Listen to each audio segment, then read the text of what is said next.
Assalamualaikum warahmatullahi wabarakatuh. Anak-anakku kelas 7 dan 8, marhaban ya Ramadan. Selamat melaksanakan ibadah puasa dengan keadaan sehat walafiat. Alhamdulillahirabbil alamin.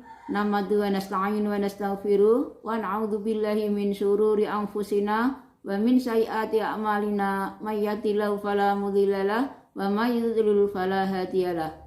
Asyhadu an la ilaha illallah wa asyhadu anna Muhammadan abduhu wa rasuluh. Amma ba'du. Rabbi shrah li sadri wa yassir li amri wahlul 'uqdatam min lisani yafqahu qauli. Saya di sini Ibu Umi Salasa SPDI dari MTSN 8 Ngawi akan menyampaikan Pondok Ramadan dengan materi tentang Toharoh. Toharoh berasal dari bahasa Arab at-toharatu, artinya adalah bersuci atau bersih. Sedangkan toharoh menurut istilah artinya bersuci dari hadas maupun dari najis. Toharoh merupakan ibadah yang pokok atau yang wajib untuk melaksanakan sholat, haji, puasa maupun zakat. Dasarnya yaitu berada di dalam Al-Quran surat Al-Ma'idah ayat 6. Ya ayyuhalladzina amanu idza qumtum ila sholati faghsilu wujuhakum wa aydiyakum ilal marafiqi wamsahu bi ru'usikum. Artinya, hai orang-orang yang beriman, apabila kamu hendak mengerjakan sholat, maka basuhlah mukamu dan tanganmu sampai siku. Jadi anak-anak, apabila Anda itu mau sholat, apabila tidak bersuci lebih dulu, maka sholatnya adalah tidak sah. Selain itu juga dicantumkan di dalam Al-Quran surat Al-Baqarah ayat 222 yang berbunyi, A'udzubillahi minasyaitonirrajim, Bismillahirrahmanirrahim, Innallaha yuhibbut tawwabina wa yuhibbul mutatahhirin. Sesungguhnya Allah menyukai orang-orang yang bertaubat dan menyukai orang-orang yang mensucikan diri. Selain berada di dalam Quran surat Al-Ma'idah, surat Al-Baqarah juga dicantumkan di dalam hadis yang berbunyi At-tahuru satrul iman. Bersuci itu sebagian dari iman. Maka dari itu anak-anakku, toharoh itu hukumnya adalah wajib. Tadi anak-anak bahwa toharoh menurut istilah artinya bersuci dari hadas maupun najis, maka yang perlu kamu ketahui adalah pengertian dari hadas maupun dari najis. Apakah artinya hadas? Hadas artinya adalah suatu yang menghalangi sahnya suatu ibadah. Hadas ada dua macam, yaitu satu hadas kecil, yang kedua hadas besar. Apa contohnya hadas kecil? Hadas kecil contohnya adalah sesuatu yang keluar dari kubul maupun dari dubur. Bagaimana cara mensucikannya?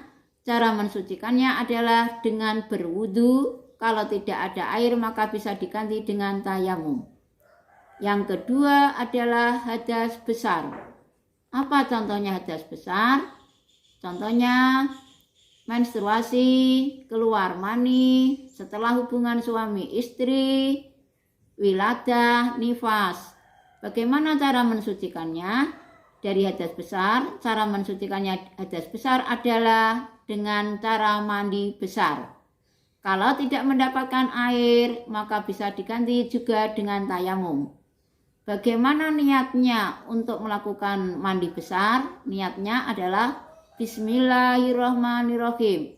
Nawaitul ghusla li raf'il hadasil akbari fardhalillahi ta'ala. Yang kedua najis. Najis artinya suatu benda yang kotor yang menghalangi sahnya suatu ibadah. Najis ada tiga macam. Satu najis mukhafafah, artinya najis yang ringan. Contohnya air kencing bayi laki-laki yang belum makan sesuatu kecuali ASI. Tapi kalau air kencing anak perempuan itu sudah termasuk dalam najis mutawasitoh. Ya, bagaimana cara mensucikannya? Cara mensucikannya najis mukhafafah cukup diperciki dengan air. Yang kedua najis mutawasitoh, artinya najis yang sedang. Apa contohnya? Contohnya adalah darah, nanah, kotoran, dan lain-lain. Bagaimana cara mensucikannya? Cara mensucikan najis mutawasitoh adalah harus dihilangkan dengan air yang suci hingga hilang baunya, warna, rasa maupun zatnya. Sedangkan najis mutawasitoh itu ada dua. Satu, najis mutawasitoh ainiyah, yaitu masih bisa dilihat dengan mata. Contohnya kotoran ayam, kotoran manusia, dan lain-lain. Yang kedua, najis mutawasitoh hukmiyah. Kita hanya meyakini bahwa di situ tadi terkena najis. Contohnya najis mutawasitoh hukmiyah yaitu air kencing yang sudah kering atau kotoran yang sudah dihilangkan tapi masih ada baunya. Bagaimana cara mensucikannya? Yaitu juga harus dihilangkan hingga hilang baunya, rasanya, zatnya maupun warnanya. Yang ketiga najis mughaladhah, yaitu najis yang berat. Apa contohnya? Contohnya apabila Anda terkena air liur anjing maupun babi.